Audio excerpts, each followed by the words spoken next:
C'est une personnalité qui se démarque de ses prédécesseurs, notamment à ce poste de ministre directeur des cabinets à la présidence, par sa compétence.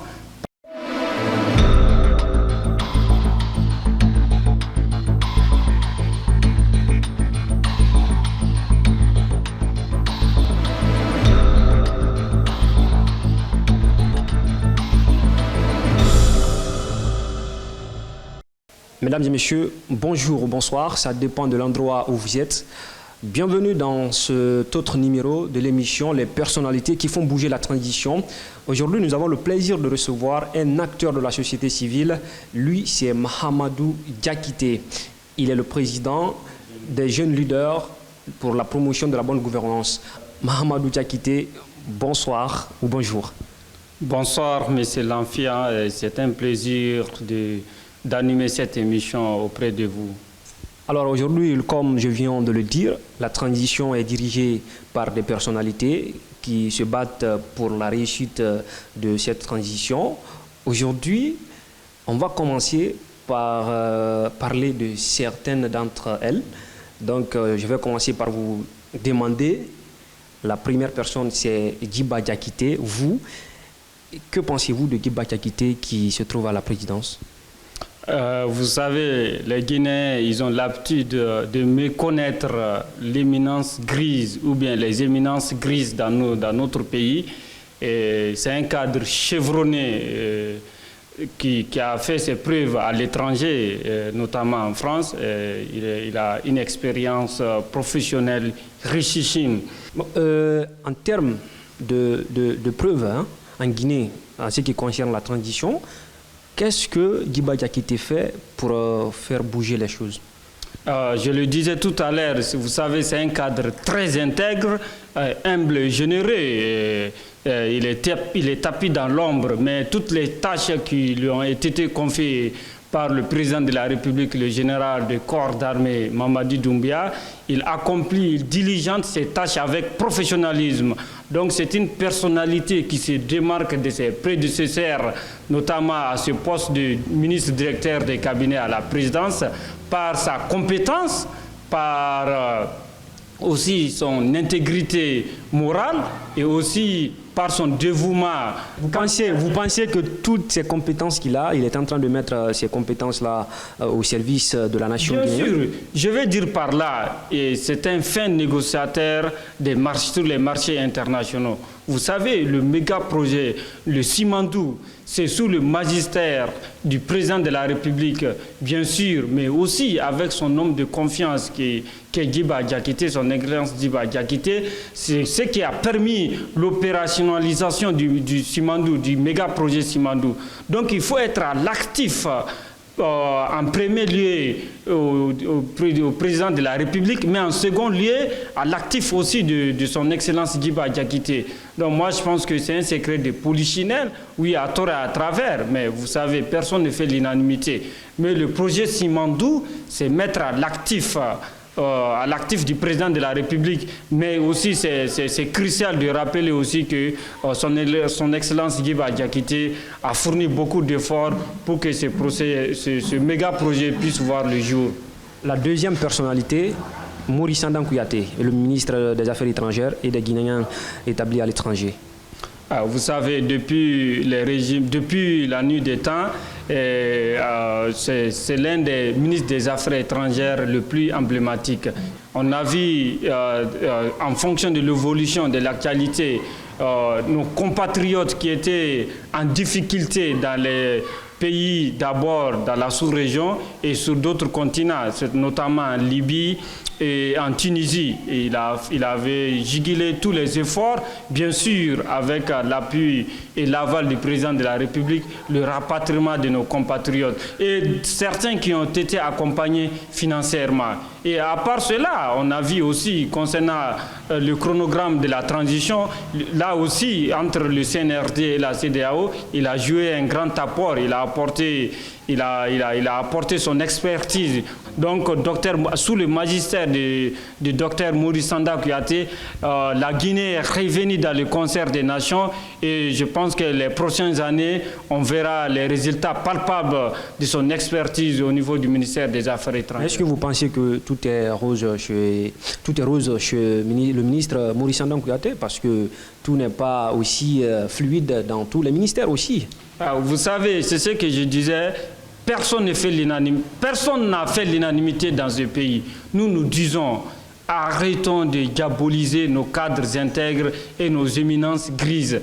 Je le disais, Dr Maurice Sanda, sous le plan international, c'est une référence, c'est un érudit dans son domaine. Donc, personne, vous savez, la perfection est divine. L'homme, à quelques endroits, on peut fauter, on peut pécher, mais il ne faut pas oublier le bien au profit du mal. Je pense que le bien doit primer sur le mal. Donc le bilan de son Excellence Maurice Sanda Kouyaté, c'est un bilan au léger, c'est un bilan qui est factuel et c'est un bilan qui est pragmatique. Alors la troisième personnalité, c'est Dr Diaka Sidibé. Que pensez-vous d'elle? Dr Diaka Sidibé, vous savez, c'est une universitaire, elle est chevronnée aussi. D'ailleurs, c'est parmi tous les ministres qui sont, depuis l'avènement du CNRD au pouvoir, surtout quand même la gente féminine, je pense qu'elle s'est démarquée, elle a montré ses preuves.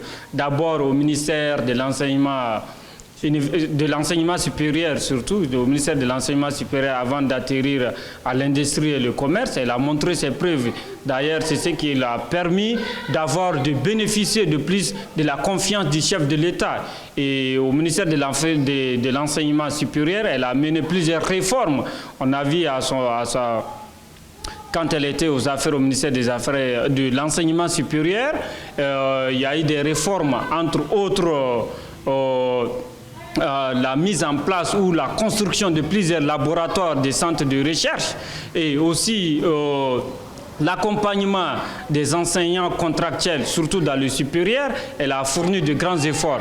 Maintenant, au niveau de l'industrie et du commerce, je pense que c'est son bilan, oui, elle est en train de travailler d'arrache-pied. Elle a moins de 7 mois à ce ministère. Et je pense que puisqu'elle a déjà fait ses preuves au ministère de l'Enseignement supérieur, le ministère de l'Industrie et du Commerce aussi, elle va montrer une fois de plus de quoi elle est capable. Mais ça fait quelques mois, elle est à la tête de ce ministère. Est-ce que vous ne pensez pas aujourd'hui qu'elle a disparu des radars depuis qu'elle est là-bas? Ou bien je me dis qu'elle ne maîtrise pas tout ce qui se passe là-bas, ou bien c'est un manque de compétences? Que pensez-vous? Parce qu'à un moment, comme je viens de le dire, elle était quand même l'une des ministres dans le gouvernement qui s'est démarquée, mais depuis son arrivée à la tête du ministère du Commerce, elle a un peu disparu. Oui, vous savez, les ministères ne s'égalent pas, malheureusement, c'est la triste réalité. On peut le dire que le ministère de l'Enseignement supérieur, puisque au sein de ce ministère, on a les chercheurs, on a les étudiants. Donc c'est un ministère qui est plus vu que le ministère de l'Industrie et du Commerce, malheureusement. Donc moi, je pense que c'est dû à ça. Et si même, moi, je ne dirais pas qu'elle n'a pas les compétences, parce que c'est une universitaire, même si elle n'en a pas, supposons-le, il y a les conseillers qui peuvent l'accompagner dans son travail. Donc moi, je pense qu'elle est en train, une fois de plus, de travailler dans l'ombre, et dans une année ou dans 8 à 9 mois, on verra les résultats palpables. N'allons pas vite en besogne. Moi, je ne doute pas de ses compétences, je ne doute pas de son expertise. Je sais qu'elle peut mener à bien la tâche qui a été confiée par son Excellence Mamadi Doumbia, le général de corps d'armée, le président de la République. Rose Paula Prissimou. Rose Paula Prissimou, oui, vous savez, elle est technocrate, c'est une femme chevronnée, elle fait partie des femmes qui font bouger l'actualité sociopolitique dans notre République. Elle et Diaka Sidibé, elles sont incontournables. D'ailleurs, c'est pourquoi, une fois de plus, elle a bénéficié de la confiance du chef de l'État. Charlotte Daffé. Charlotte Daffé, vous savez, elle aussi, elle a beaucoup de résultats et aussi... Donc pour vous, tous les ministres ont des résultats. Aujourd'hui, vous nous dites que tous les ministres du gouvernement ont fait leurs preuves. Non, écoutez... Je ne comprends pas votre démarche. Écoutez, moi, si toutefois ces ministres n'ont pas fait le travail conformément à leur cahier de charge, je ne vois pas comment ils pourraient continuer à bénéficier de la confiance du chef de l'État. Parce que c'est le chef de l'État qui sera jugé par l'histoire, par le peuple de Guinée. Donc s'il juge nécessaire d'accorder sa confiance à ses ministres, donc moi, de facto, je me dis que ces ministres font leur travail conformément à leur cahier de charges. Sinon, je pense que ça serait une mauvaise image pour le chef de l'État de garder des ministres qui sont incompétents, qui sont des insuffisants professionnels. Donc nous disons une fois de plus, quand même tous les ministres que vous venez de citer, ils ont rempli leur cahier de charges. C'est pourquoi, pour l'instant, ils sont toujours au sein de l'équipe gouvernementale, depuis l'avènement du CNRD au pouvoir. Fatima Camara, ministre de la Pêche et de l'économie maritime. Oui, vous savez, elle aussi, bien sûr, c'est une militante, une activiste de la société civile. Donc, elle était au CNT avant d'atterrir au ministère de la Pêche et de l'économie maritime. Moi, je ne la connais pas personnellement, mais je sais qu'elle est capable. Elle aussi, elle est jeune. Vous savez, c'est bien d'avoir confiance à la jeunesse et l'octroyer de hauts postes de responsabilité. C'est très important. Et les jeunes ont une certaine connaissance et un certain savoir. Vous savez, l'âge ne signifie pas... L'âge n'a rien à voir avec une expérience professionnelle. Vous pensez que depuis son arrivée, parce que moi je l'ai connue au CNT, c'est une femme brillante, vous pensez que son arrivée à la tête du ministère a changé quelque chose? Oui, bien sûr, son arrivée a changé quelque chose, oui. Contrairement à... Oui, bien sûr, son arrivée a changé quelque chose. Moi, je sais qu'elle est en train de mener des réformes dans ce sens. Le repos biologique, vous savez, ça criait par-ci, par-là. Bien vrai que c'était la routine. Chaque régime avait fait de ça son cheval de bataille. Elle aussi, elle continue sur cette lancée. J'en suis sûr qu'elle va mener des réformes dans ce sens. Et vous l'avez dit, elle est brillante. Moi, je ne doute pas du tout de ses capacités. La ministre de l'Enseignement technique, Aminata Kaba, que pensez-vous d'elle? Elle aussi, vous savez, je le dis, elle continue à bénéficier de la confiance du chef de l'État. Et moi, je pense que j'en suis sûr que aussi à la tête de ce ministère, elle va apporter son savoir et surtout continuer sur la lancée de son prédécesseur Alpha Bakar qui a construit plusieurs centres de formation professionnelle. Elle aussi, elle doit continuer sur cette lancée et prendre aussi à favoriser l'insertion professionnelle, surtout des jeunes filles, parce que vous savez, il y a beaucoup de jeunes filles qui sont au chômage. Donc, elle doit compter sur cette lancée et mener des réformes profondes. La ministre de l'Environnement? La ministre de l'Environnement, oui, la ministre de l'Environnement, elle aussi, elle est en train de mener des réformes dans ce sens. Mais moi, je pense que surtout, elle doit insister sur le respect du contenu local. Le contenu local, c'est-à-dire prendre les aspirations des populations à la base. Vous partez dans les zones minières et les populations là sont dans une précarité incroyable. Donc, quand même, les redevances ou bien les taxes qui sont versées aux autorités municipales doivent quand même aller utiliser à bon escient, atterrir dans les mains de ces populations à la base. Souvent, tel n'est pas le cas. Donc, nous disons qu'elle doit avoir un œil regardant sur ça, le respect du contenu local pour que les populations puissent, les collectivités locales puissent en bénéficier. Donc, il y a beaucoup de choses à faire dans son ministère? Oui, il y a beaucoup de choses à faire dans son ministère. Vous savez, aujourd'hui, le changement climatique, on a vu les inondations partout, ce n'est pas uniquement en Guinée, partout dans le monde, au Tchad, au Mali, ainsi par le changement climatique est une réalité. Donc, environnement et développement durable, on ne peut plus se passer du ministère de l'Environnement et du Développement durable. Il y a des catastrophes naturelles. Donc, moi, je pense qu'elle doit renforcer surtout les directions préfectorales et régionales en faisant beaucoup de formations et faire aussi des campagnes de sensibilisation. Amara Camara, ministre secrétaire général à la présidence. Oui, vous savez, c'est un homme de confiance aussi du président de la République.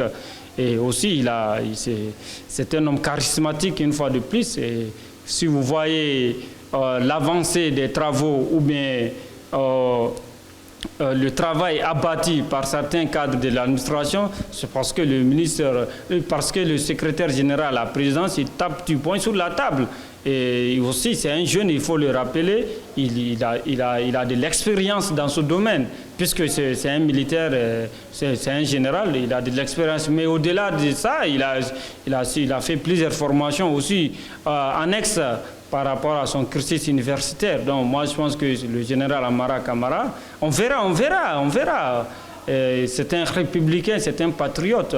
Moi, j'en suis sûr qu'il met toujours l'intérêt de notre pays au-dessus des intérêts personnels. Le Premier ministre, chef du gouvernement, M. Amadou Riba, que pensez-vous de lui depuis son arrivée à la tête de la primature? Vous savez, son Excellence Amadou Riba, c'est un fin connaisseur. D'abord, il est pluridisciplinaire, c'est un économiste, c'est un banquier, c'est un mathématicien. Il a été premier de la République au Sénégal. Donc, personne ne peut douter de sa bonne foi ou bien de son expertise ou de ses compétences. Donc, moi, je pense que d'ailleurs, c'est l'un des les premiers ministres les plus emblématiques de la transition. Et sous son magistère, bien sûr, avec la confiance et l'aval du chef de l'État, il pourra bien mener la mission qui a été confiée. Et aussi, vous savez, parfois, on ne peut jamais faire l'unanimité, à tort ou à raison. Mais nous savons que M. Baouri, il a été toujours un patriote et sous son magistère, la solidarité gouvernementale, l'équipe gouvernementale va montrer ses preuves. Donc nous disons une fois de plus qu'il travaille pour l'intérêt général et qu'il y ait aussi un contrôle dans les actions qui sont menées par ces différents ministres. L'homme le plus controversé, Ousmane Gawal Diallo, que pensez-vous de lui? L'homme le plus controversé, je ne sais pas de quoi vous parlez. Et controversé à l'égard de qui? Ça dépend du prisme, sous l'angle sous lequel on analyse la situation. Ousmane Gawal Diallo, son excellence, c'est un cadre intègre. Et vous savez, c'est un universitaire aussi. Il a plusieurs diplômes et il est pluridisciplinaire. Il l'a dit tout récemment et vous pouvez vérifier même son CV. Donc moi, je pense que ce n'est pas un homme controversé. Il a montré ses compétences. Tout le monde sait que Ousmane Gawal Diallo, il est compétent, c'est un cadre compétent et intègre. Depuis que le CNRD est venu au pouvoir, il mène à bien la tâche qui a été confiée par le président de la République, notamment le porte-parole du gouvernement. Donc moi, je pense que dire qu'il est controversé, ça dépend des intérêts des uns et des autres. Mais Ousmane Gawal Diallo, quand même, conformément à la mission qui a été confiée... Vous parlez de mission, de mission. Quelles sont les missions qui ont été ici réalisées par Ousmane Gawal Diallo qui sont aujourd'hui palpables? Des exemples palpables. Des exemples palpables. Quand il était au ministère des Télécoms, vous voyez, il avait d'ailleurs, bientôt on verra la remise sur pied de la Sotelgui, entre autres. Et aussi, il a fait plusieurs réformes au sein de ses ministères. Après ce ministère, il est venu au ministère... D'abord au ministère de l'Habitat et de l'Urbanisme, il a fait plusieurs réformes concernant la récupération des domaines spoliés de l'État. Et aussi, maintenant, il est au niveau du ministère des Transports. Ça aussi, il a dit, il y a plusieurs aérodromes qui sont en construction ou bien en réfection à l'intérieur du pays, et aussi la construction des rails Conakry-Cancan jusqu'au Mali. Donc je pense que c'est un ministre qui est dévoué à sa tâche, et c'est un ministre aussi qui a une expertise à apporter dans la conduite de la transition, dans la gestion de la transition. Moi, je pense que ce n'est pas un ministre controversé. D'ailleurs, c'est l'un des ministres les plus charismatiques. Donc, je pense charismatique, comment? Oui, bien sûr, Ousmane Gawal Diallo, je le dis une fois de plus. Si on regarde tous les ministres qui ont occupé ce poste de porte-parole dans les différents gouvernements, je pense qu'ils portent le plus la voix de notre pays à l'étranger. Et aussi, quand il se prononce sur un sujet, on voit la clarté dans ses idées et la fluidité dans sa communication. Donc moi je pense qu'une fois de plus, lui aussi, il continue à bénéficier de la confiance du chef de l'État, du président de la République depuis l'avènement du CNRD au pouvoir, c'est qu'il mène à bien la tâche qu'il a été confiée par le président de la République. Alpha Bakar Barry. Alpha Bakar Barry, une fois de plus, voici un cadre chevronné, technocrate. Aujourd'hui, il était au ministère de l'Emploi et de la formation professionnelle. Il a mené plusieurs réformes là-bas. Il a construit plusieurs centres de formation professionnelle. Il a accompagné plusieurs entreprises, plusieurs jeunes, toujours dans le domaine de la formation professionnelle. Aujourd'hui, il est au niveau de l'enseignement supérieur et de la recherche scientifique et de l'innovation. Je pense que là aussi, il est en train d'apporter son expertise. Je pense que sous son magistère, la Guinée et surtout l'enseignement supérieur va connaître une évolution fulgurante. Et aussi, il est en train de mener encore une fois de plus des réformes. Ministre de la Justice, Kairaba Kaba. Kairaba Kaba, vous savez, lui aussi, c'est un cadre chevronné une fois de plus de l'administration guinéenne. C'est sous son magistère quand même, on a vu le procès du 28 septembre prendre fin. Et ça aussi, ça a été mené à bien, il faut mettre ça à son actif. C'est un cadre aussi chevronné de l'administration. Donc moi, je pense qu'on verra une fois de plus, d'ailleurs tout récemment, il est en train de mener des réformes en profondeur, profondes. Exemple, par exemple Tout récemment, il a instruit au parquet général de mener des enquêtes contre le grand banditisme et aussi les cas de tuerie dans le Grand Conakry et à l'intérieur du pays. Parce qu'il y a une insécurité qui ne dit pas son nom. Il y a certains qui sont en train de créer la psychose, brigander les populations, les tuer. Mais je pense que sous son magistère, la justice est en train d'être sur pied et on a une justice impartiale. Donc nous disons une fois de plus que El Hadj Kairaba Kaba, son excellence, il va mener des réformes profondes au sein de l'appareil judiciaire de notre pays. Ministre de l'Information et de la Communication, Fana Souma. Fana Souma, vous savez, c'est un cadre chevronné encore. Il a fait ses preuves au niveau de la RTG, la radio-télévision guinéenne. Donc, il était même le 2G là-bas avant de bénéficier de la confiance du chef de l'État. Donc, c'est un cadre chevronné. Une fois de plus, lui aussi, à tort, a raison, il est critiqué. Mais c'est normal. C'est pourquoi nous saluons le professionnalisme de ces hauts cadres de l'administration guinéenne. Parce que malgré les critiques, ils mettent l'intérêt supérieur, l'intérêt général au-dessus des intérêts personnels. Donc nous disons que Fana Souma, son excellence, on saura ou bien on verra les réformes qu'il va mener au niveau du ministère de la Communication et de l'Information. Vous savez, je pense que sous son magistère, on verra la mise en place de l'OGAP, l'organe qui est censé quand même réprimer d'abord ceux qui vont à l'encontre de la déontologie et de l'éthique du journalisme en République de Guinée. Donc une fois de plus, c'est un cadre chevronné. Moi, je ne doute pas de ses compétences. Une fois de plus, je sais qu'il peut apporter son grain à l'édification de notre pays. Ministre de la Jeunesse et des Sports, Kiamou Bougola Haba, que pensez-vous de ce monsieur qui vient d'arriver à la tête de ce ministère?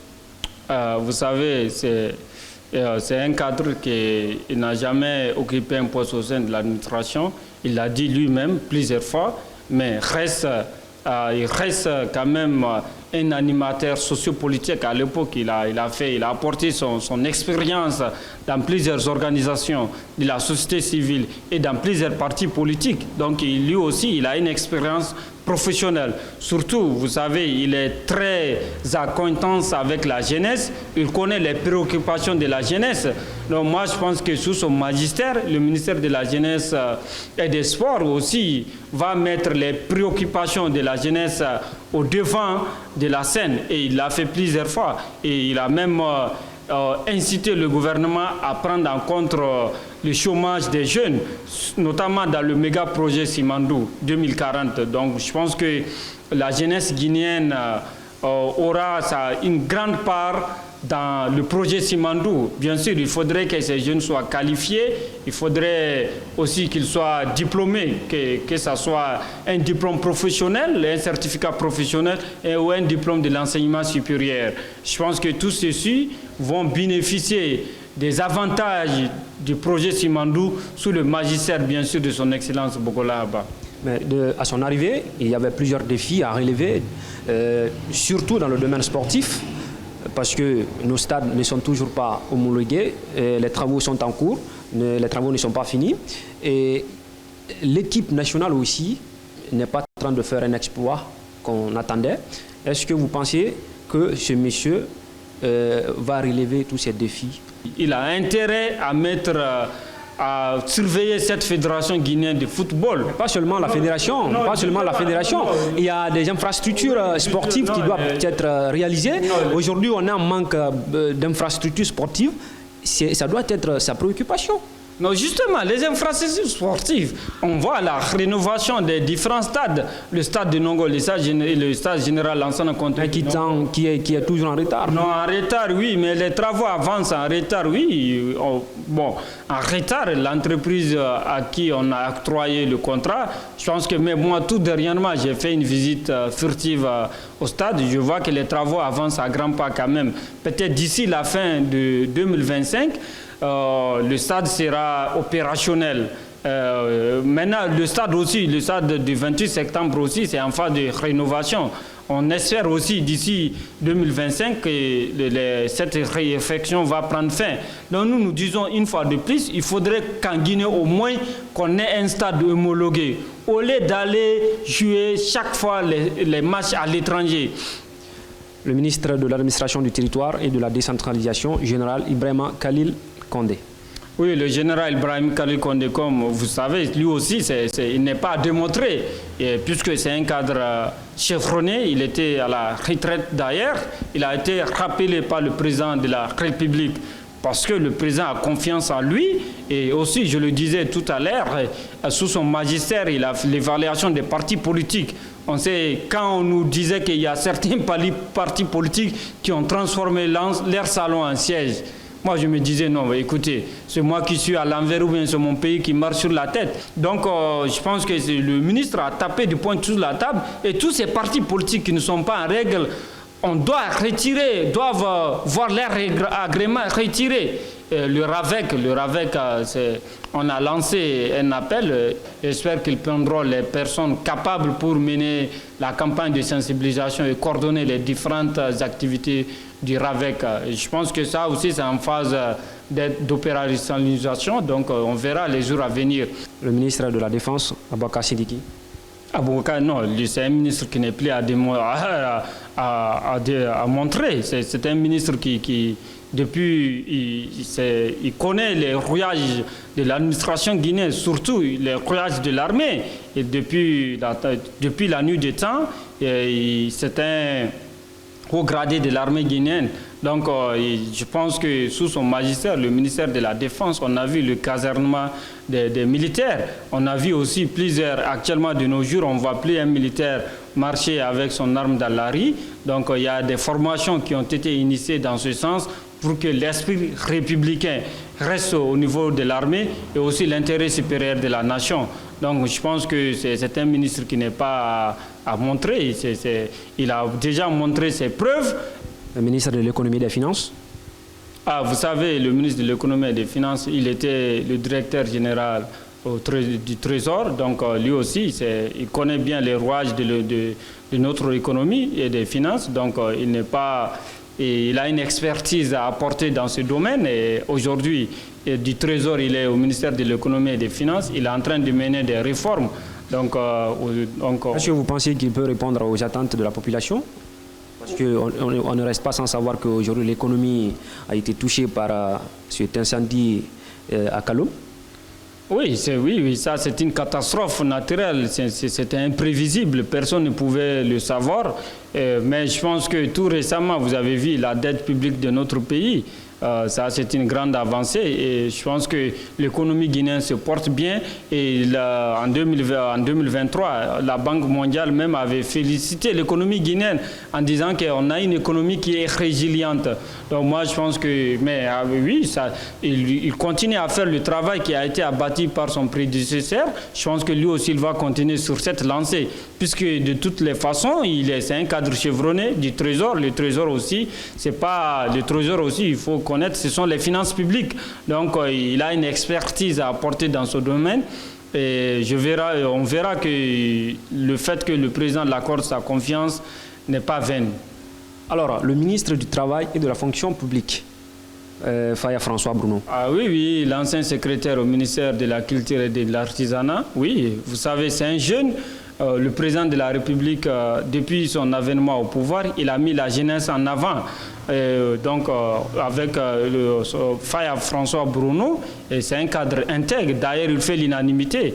Il a toutes les compétences pour occuper le ministère de la fonction publique et du travail. Donc, moi, je ne vois pas d'inconvénient. Mais vous ne restez pas sans savoir qu'il y a beaucoup de défis au sein du ministère parce qu'il y a le recrutement à la fonction publique, il y a le cas des enseignants contractuels. Est-ce que vous pensez que ces différentes responsabilités, Faya François Bruno sera à la hauteur des attentes? Oui, bien sûr. Le recrutement à la fonction publique, ça, on peut dire, c'est déjà un passé, c'est du passé, c'est déjà fait. Oui, les enseignants contractuels, oui, ça aussi, je pense qu'il est en train de mener des efforts dans ce sens pour amener tout le monde à la table de négociation. Donc, moi, je pense qu'il va quand même mener toutes les démarches pour essayer de concilier les efforts des uns et des autres pour qu'il n'y ait pas de grèves intempestives à la prochaine rentrée scolaire et universitaire. Un autre jeune ministre, Moussa Mouyissila, ministre de la Culture. Moussa, c'est un jeune qui n'est pas, une fois de plus, il est connu du grand public, bien sûr, depuis Adafo Média et aussi quand il était à la direction de communication à la présidence, la DCI. Donc, il n'est plus à montrer. Il a fait ses preuves. Donc, même au niveau du ministère de la Culture et de l'Artisanat, il est en train de mener des réformes. Donc, il a fait même des tournées tout récemment à Labé, à Doubreka, à l'intérieur du pays. En tout cas, c'est un homme de terrain. Et aussi, c'est un jeune. D'ailleurs, vous voyez, il y a beaucoup de jeunes qui ont bénéficié de la confiance du chef de l'État et qui sont compétents. Ministre de la Sécurité. Oui, le général Bachir Diallo, il n'est plus lui aussi, il est connu du grand public depuis la nuit des temps et il est dans l'armée guinéenne, dans les forces armées. Lui aussi, lui et Djamine, je pense qu'ils ne sont plus, ce sont des cadres chevronnés une fois de plus. Et depuis qu'il est là, on voit que quand même, on a vu pendant les manifestations, il y a des policiers qui avaient été accusés et qui ont été jugés. Conforme ça n'avait jamais été fait. Ça a été fait sous son magistère depuis qu'il est à la tête de ce ministère de la Sécurité et de la Protection civile. Donc je pense que lui aussi, il a initié beaucoup de formations au niveau des agents de la sécurité routière et aussi au niveau des policiers. Donc beaucoup ont reçu des renforcements des capacités dans ce sens. Donc ça aussi, c'est à mettre à l'actif du général Bachir Diallo. Vous savez quand même, jusqu'à présent, l'insécurité bat son plein dans la capitale, mais aussi dans certaines villes du pays. Est-ce que vous pensez aujourd'hui qu'il est en mesure d'éradiquer ce phénomène? Vous savez, l'insécurité, malheureusement, ce n'est pas l'apanage de la Guinée. Partout dans le monde, il y a l'insécurité. Même aux États-Unis, à longueur de journée, il y a des fusillades. Mais nous disons, si vous et moi, nous ne sommes pas en sécurité, je pense que ce n'est pas une bonne chose pour les populations. Vous avez vu la création des bataillons opérationnels à l'intérieur du pays. Tout ça, c'est pour juguler le phénomène d'insécurité dans notre pays. Et on verra l'effort que le CNRD est en train de mener dans ce sens. Dans les prochains mois, vous verrez. Le ministre de la Santé, Djoueba. Oui, l'ancien directeur national des laboratoires. Vous savez, lui aussi, dans le domaine de la santé, c'est un grand connu du public. Il a fait ses preuves. D'abord, il a un laboratoire Biomar avant d'occuper la direction nationale des laboratoires. Maintenant, il est au ministère de la Santé et de l'Hygiène publique. Donc, moi aussi, il a son expertise. C'est un cadre chevronné. Il est très apprécié à l'international, dans le domaine quand même de la recherche. Donc, je pense que lui aussi, une fois de plus, il a bénéficié de la confiance du chef de l'État. Et on verra, il est en train de mener des réformes au sein de ce ministère. Mais moi, surtout, il faut que ces ministres communiquent sur le travail qu'ils font dans les ministères. Parce que les populations, à la base, ne sont pas informées de certaines avancées ou bien de certains travaux qu'ils mènent dans leur ministère. C'est malheureux, mais dommage. Le ministre des Infrastructures. Le ministre des Infrastructures, oui, lui aussi, vous savez, d'ailleurs, ça c'est le bilan élogieux du CNRD. Bien vrai qu'il vient de prendre fonction en moins de 7 à 8 mois, mais on envoie les infrastructures routières, urbaines et interurbaines. Donc ça aussi, c'est à mettre à son actif. Donc les infrastructures quand même en République de Guinée, ça c'est l'économie et les infrastructures, ça c'est le bilan palpable et factuel du CNRD. Personne ne peut le contester à condition que l'intéressé soit de mauvaise foi. Mais vous savez aussi, il y a des routes qui sont dégradées, il y a des routes même aujourd'hui qui ne sont pas opérationnelles. Vous pensez que son bilan est élogieux pendant ces 8 mois? Non, les routes qui ne sont opérationnelles, vous savez, c'est la grande saison des pluies. Oui, c'est la grande saison. Mais les dispositions doivent être prises. Oui, justement, l'AGEROUTE est en train de travailler dans ce sens. La réfection de nos routes, l'AGEROUTE est en train de le faire. Mais quand même, on voit les routes à Conakry, les routes urbaines, interurbaines, sont réfectionnées et sont construites. Donc oui, on ne peut pas tout faire dans la foulée. On va pas à pas. Le ministre des Mines et de la Géologie. Il y a des réformes dans ce sens. Le code minier, bon, ça a été fait par son prédécesseur, mais on a vu, c'est aussi, il y a des réformes dans ce sens. Vous partez Mais pour moi, depuis son arrivée, rien ne marche, hein? Oui, oui, bon, moi je sais, je pense qu'il est en train de s'acculturer d'abord. Il vient de prendre fonction, vous savez, c'est pas facile. Mais quand même, il a trouvé, moi, ce que je cherche d'après mes informations, il a trouvé des travaux déjà engagés par son prédécesseur, donc il continue sur cette lancée. Pour l'instant, oui, il n'a pas fait des réformes personnelles, il continue sur la lancée de son prédécesseur. Donc on verra. Vous savez, les réformes prennent du temps, à la longue, on verra d'ici la fin de l'année les réformes qui seront menées dans ce sens. Mais quand même, le code minier ou bien les sociétés minières ne font plus ce qu'elles veulent en République de Guinée. Il y a une réglementation à vigueur, elles sont obligées de se conformer à cette réglementation. Ministre de l'Énergie, donc Abouakar Kamara, et aujourd'hui, est-ce que vous pensez que les choses bougent avec ce monsieur? Bien sûr, les choses bougent, je le disais tout à l'heure, celui il a moins de 8 mois, oui, mais c'est avec sa prise de fonction au ministère qu'on a vu le retour du bateau turc. Et aujourd'hui, l'électricité est stable quand même dans le Grand Conakry et à l'intérieur. Donc on peut mettre ça à son actif. Et il est en train aussi de sensibiliser les populations pour une utilisation saine et adéquate de l'électricité. Il a de l'expérience dans ce domaine. Il connaît, il a une certaine connaissance, c'est un érudit. Donc on verra. D'ici 2025, on verra. Le problème de l'électricité sera jugulé en République de Guinée. Merci, M. Mahamadou Diakité. Merci, c'est fait un plaisir. Et nous disons une fois de plus au peuple de Guinée de rester vigilant et d'accompagner le CNRD jusqu'à l'horizon 2027. Mesdames et messieurs, c'est la fin de cette émission. Les personnalités qui font bouger la transition. Merci de votre fidélité. Merci de nous avoir suivis. Je vous donne rendez-vous prochainement. Au revoir.